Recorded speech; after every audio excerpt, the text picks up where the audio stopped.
Fala pessoal, beleza? Aqui é da equipe do canal Gringo Cortes, trazendo para vocês o melhor dos podcasts internacionais com legendas incríveis. Se você curtiu nosso trabalho, lembra de deixar o like, se inscrever e comentar aqui embaixo o que vocês acharam desse corte. Bora pro vídeo! Go back to where we started today. There's nothing that's worse for parenting than parents of young children being using drugs. Whether the drug is alcohol, or cannabis, or meth or heroin, it is terrible for parenting. I mean, it leads to abuse, neglect.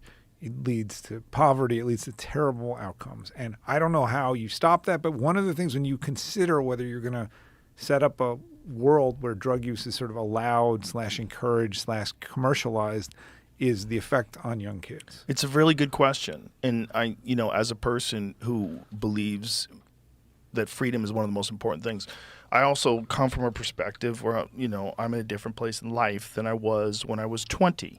And what would I be like when I was 20 if heroin was legal? What would I be like if cocaine was legal? What would I have done?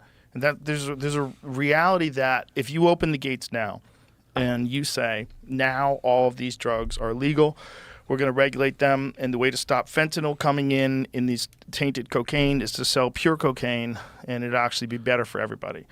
I don't believe that. I truly don't believe it. I don't think the problem is the tainted drugs. I think the problem is that drugs just eat people.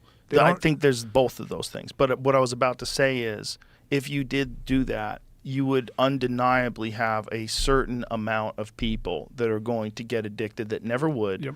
Certain amount of people that were going to lose their lives that never would. Yep. Certain amount of violent actions, car accidents, people on meth and heroin and drugs and coke, and they're going to do wild shit. Yep. And people are super unpredictable when they're fucked up on drugs, and you're going to have real problems. And that's also true. But would more people do it if it was legal? I think you're right. I think more people would try it. But eventually not.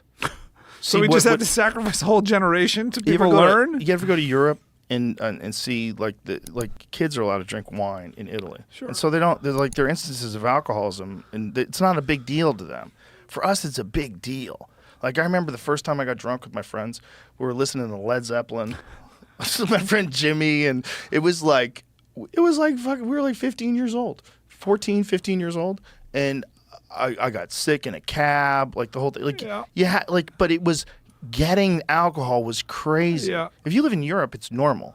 Like they get their kids acclimated to it. Like, you don't let them drink, but they're allowed to have a sip of alcohol. Sure. Have a little. It's not that big a deal. Right. Don't think of it as like some forbidden fruit that you can't wait to get to get right. fucked up That's on. Right. Yes.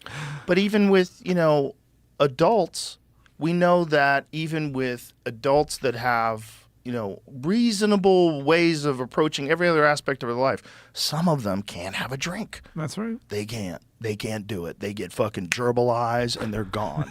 You know those guys. Yes, of course. Those are real people too. And what do we do about that? And it's a good question. But it's a question that, unfortunately, there's so many pros and cons of both sides. And the con of both sides is crazy because you're empowering a gigantic criminal enterprise. That is, yes. That's crazy. And that was prohibition. That was the thing that was going on in America. They didn't stop people from drinking whiskey, but they stopped them from drinking good whiskey.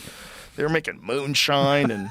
that was what NASCAR was created for. Yeah. They were trying to run away from cops. Those boys out, yeah. They developed hot rod cars to run away from cops. And they said, we should race these motherfuckers. And they just got on fucking racetracks in a circle. Yes. I mean, that's literally how NASCAR started. And it's kind of amazing. But it's just...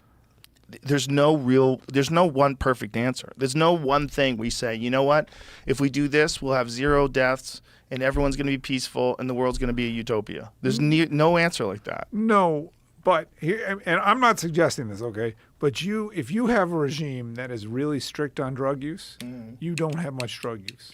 I mean, I'm talking about like Yeah, like Saudi Arabia. Yeah, if you're cutting people's hands off, and that would never fly here, and I don't think it's a good idea. It's definitely not. But this idea that like you can't culturally and societally lower the levels of drug use is not true. You can. You It's just a can. question of the price you pay. Right, but isn't that the thing about like peace as well? Like as long as you're willing to have like was it the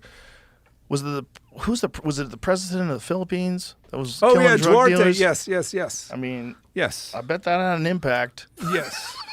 Yes. I mean, I wouldn't recommend it, but I bet it worked to a certain extent. That's right. No, so there's just this idea. The drug legalization lobby has very successfully argued that basically you can't manage the amount of drug use in a society. You just have to manage the consequences. And that is demonstrably untrue. Here's another, drinking and driving used to be pretty societally acceptable, and now it's not acceptable. I mean, people still sometimes do it, but levels are way down. Have you ever seen that video from when they first started telling people you can't have an open beer in your car? No. See if you can find that video, Jamie. I think it's from the 1970s, and then this lady's like, basically, we're becoming communists. And this guy's like, you work all day. It'd be nice if you could have a beer on your way home. Like, it's crazy. These people are advocating for openly drinking in their cars. That's right. You can change that behavior and attitudes. Well, that's a wild one. That's a wild one that people want to be able to just fucking booze it up while they're driving. Listen to this. Drinking and driving here is viewed by some as downright undemocratic. It's kind of getting communist when a fella can't put in a hard day's work, put in 11, 12 hours a day, and then get in your truck and at least bring 1 or 2 beers.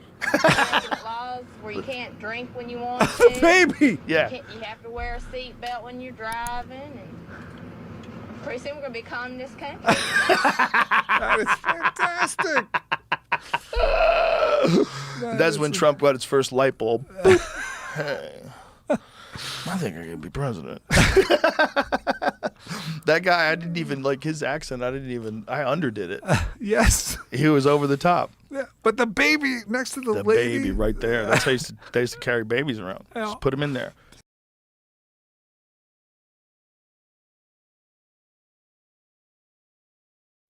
Pessoal, lembrando que se vocês gostaram do vídeo, deixa o like, comenta e se inscreve no nosso canal. Até a próxima!